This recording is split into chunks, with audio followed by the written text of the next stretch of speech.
Hi everyone, అందరికీ నమస్కారం. Welcome back to my channel. అందరూ ఎలా ఉన్నారో బాగున్నారా? ఈరోజు మరొక గ్రాండ్ డిజైన్ వేశాను. శారీ కలర్ వచ్చేసి మెరూన్,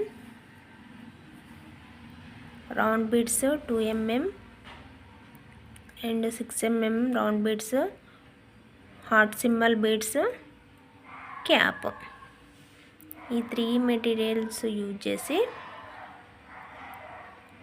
ఇలా డిజైన్ వేశాను. డిజైన్ ఎలా ఉందండి, బాగుందా? నేను వేసిన డిజైన్ మీకు నచ్చినట్లయితే లైక్ చేయండి, షేర్ చేయండి. అదేవిధంగా నా ఛానల్ని సబ్స్క్రైబ్ చేసుకొని వాళ్ళు ఎవరైనా ఉంటే నా ఛానల్ని సబ్స్క్రైబ్ చేసుకోండి. డిజైన్ ఎలా ఉందో కామెంట్ చేయండి. Thanks for watching my channel. Thank you.